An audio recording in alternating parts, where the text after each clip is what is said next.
Sebanyak 3 kelompok terbang kloter jamaah haji Aceh sudah kembali ke tanah air dan proses kedatangan, penerimaan di asrama haji hingga pemulangan ke masing-masing kabupaten kota terlaksana dengan tertib. Pelaksana tugas PLT Kepala Kanwil Kementerian Haji dan Umrah yang juga Ketua Petugas Penyelenggara Ibadah Haji PPIH Debarkasi Aceh Arijal mengungkapkan kepulangan jamaah telah dimulai pada 15 Juni untuk kloter perdana dan terakhir yakni kloter 14 dijadwalkan 30 Juni 2026.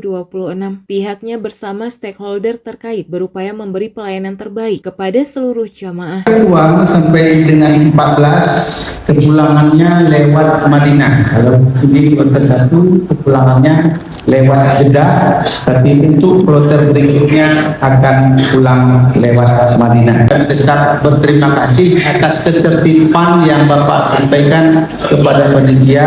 Kalau ada kekurangan kami mohon diperbanyak maaf. Kepala Asrama Haji Kelas 1 Aceh Irsyadi menjelaskan pada tahapan kepulangan menyiapkan kamar bagi jamaah asal kabupaten kota yang harus menginap karena melanjutkan perjalanan ke daerah masing-masing keesokan harinya seperti Aceh Tenggara, Sabang, Simelu.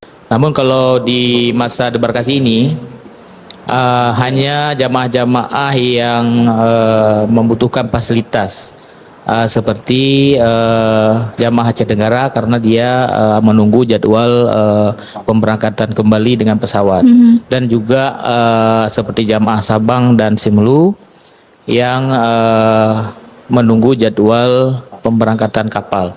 Untuk yang lain mungkin disesuaikan. Irsyadi memastikan layanan bagi jamaah diberikan secara optimal dan tahapan pemulangan memperhatikan kondisi kesehatan serta kenyamanan jamaah laki-laki maupun perempuan. Dari Banda Aceh, Tisi Melidia Putri Pro 3 RRI terus mengudara untuk Indonesia.